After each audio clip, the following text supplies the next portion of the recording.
और एक दिन ऐश्वर्यपूर्ण परमात्मा नंदनंदन यशोदानंदन देवकी नंदन ठाकुर कृष्णचंद्र भगवान ने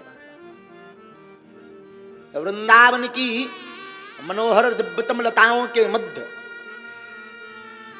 शुभायमान होकर के शरद पूर्णिमा के दिन रात्रि काल में ठाकुर जी ने अपना फोन बजाया।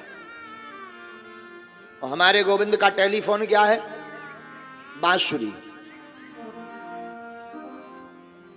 भगवान अपि तारात्रि शरदोत्ति फुल्ल मल्लिका वीक्षरन्तु मनश्चक्रे योग माया मुपाश्रिता।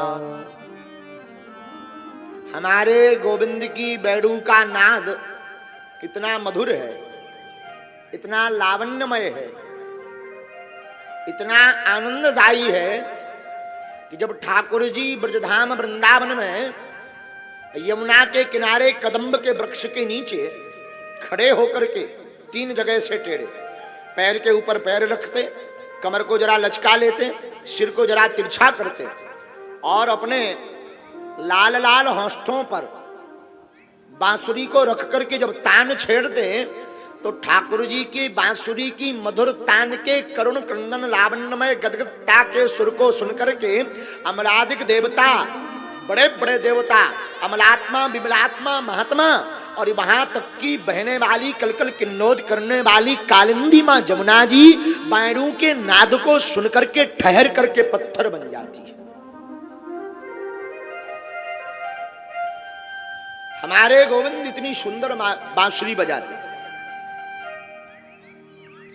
श्री कृष्ण बनचंद्र सरकार जब अपनी बैणु के नाद का स्वर छेड़ते हैं तो ठाकुर की बैणु के नाद का स्वर ऐसा गुंजायमान होता, संपूर्ण ब्रजमंडल से लेकर के दसों दिशाओं में ऐसे फैलता जैसे इत्र की खुशबू फैल जाती। और ठाकुर की बांसुरी की तान को सुनकर के शिवलोक में विराजमान भूत भावन महादेव का ध्यान समाधिस्थ खुल जाती और ठाकुर की बांसुरी की तरफ खिंचे चले आते।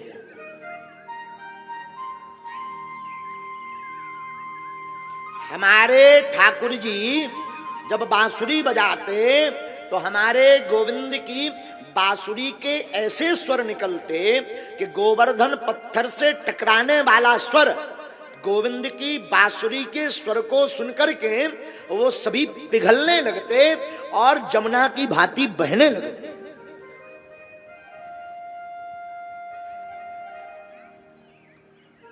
हमारे ठाकुर जी जब ब्रजमंडल श्रीधाम वृंदावन में कदम्ब के वृक्ष के नीचे पीतांबर पहने, मोर मुकुट धारण किए, कस्तूरी तिलकम ललाट पटले वक्षस्थले कौस्तुभम नासाग्रे वरमौक्तिकम करतले वेणु करे कंकणम सर्वांगे हरिचंदनम सुललितम कंठे च मुक्तावली गोपी स्त्री परिवेष्टितो बजयते गोपाल चूड़ामणि।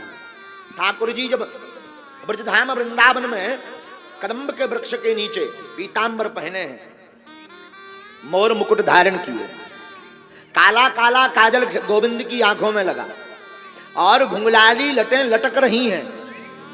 तीन जगह से टेढ़े हमारे ठाकुर जी खड़े हैं। गोविंद के बड़े बड़े भरे भरे कपोल हैं, शंख जैसा भरा हुआ गला है, राजाओं की भांति भरी हुई भुजाएं हैं, एक पहलवान की भांति।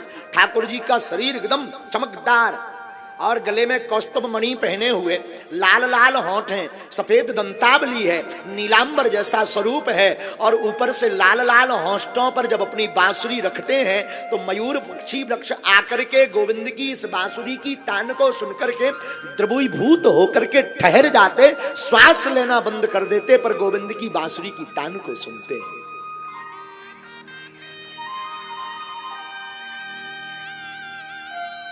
ब्रजांगनाएं, ब्रज की गोपियां ठाकुर जी की बांसुरी को सुनकर के चिल्लाती, मुरे हर रंधन समये मा कुरु मुरली रवम मधुरम नीरस मेधो रसताम कृशानुरप्येति कृशतरताम। हे गोविंद, हे दामोदर, हे नंदनंदन, हे चितचोर, अरे ओ माखन चोर, अरे ओ छलिया मोहन, अरे ओ मुरारी, अरे ओ माधव, अरे ओ कन्वा, अरे ओ कन्हैया, अरे ओ कृष्णचंद्र, अरे ओ सुन ले बंसी बारे। ठाकुर जी कहे हाँ बताओ। तो ब्रजांगनाएं कहवे सरकार, जब आप अपनी बांसुरी की मधुर तान सुनाते हो तो सब गड़बड़ हो जाता। ठाकुर जी पूछते क्या गड़बड़? ब्रजांगनाएं बोली सरकार, जिस वक्त आप बांसुरी बजाते हो उसी वक्त हम रसोई बनाते हैं।